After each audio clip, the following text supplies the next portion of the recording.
Hey church, today we are reading Exodus 11 through 14. What an epic story, right? We have the Passover, the death of the Egyptian firstborn, the Israelites being freed and marching out of town into the desert, and all of this culminating in the Israelites crossing the Red Sea and the Egyptian army being swallowed up by the water. But I felt the Lord pulling me back towards chapter 12 as I was reading. So much of our roots as followers of Jesus go back to this event. Certain holidays in Jewish life were instituted by God Himself, and Passover was a holiday designed to celebrate Israel's deliverance from Egypt and to remind the people of what God had done. For the Israelites to be spared from the plague of death, a lamb with no defect had to be killed and its blood placed on the door frame of each home. What was the significance of the lamb? In killing the lamb, the Israelites shed innocent blood. The lamb was a sacrifice, a substitute for the person who died in the plague. From that point on, the Hebrew people would clearly understand that for them to be spared from death, an innocent life had to be sacrificed in their place. The feast of the Passover was to be an annual holiday in honor of the night when the Lord had passed over the homes of the Israelites.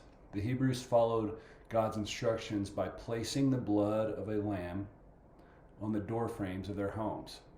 That night when the firstborn, son of every family who did not have blood on the door frame, that person was killed. The lamb had to be killed in order to get the blood that would protect them. This right here foreshadowed the blood of Christ, the Lamb of God, who gave His blood for the sins of all people. Inside their home, while all this was happening, the Israelites ate a meal of roast lamb, bitter herbs, and bread made without yeast. There was purpose even in these details. Unleavened bread could be made quickly because the dough did not have to rise. Therefore, they could be ready to leave at any time. The bitter herbs signify the bitterness of slavery. And check this out in verse 11. They are eating the Passover feast while already dressed for travel. All right? This was a sign of the Hebrews' faith. Although they were not yet free, they were to prepare themselves, for God said He would lead them out of Egypt. Even in their preparation, you see, this was an act of faith. A lesson here. Preparing ourselves for the fulfillment of God's promises, however unlikely they may seem, demonstrates our faith. So we see Passover became an annual remembrance of how God delivered the Hebrews of Egypt. Each year, people would pause to remember the day when the destroyer angel, God's angel of death, passed over their homes.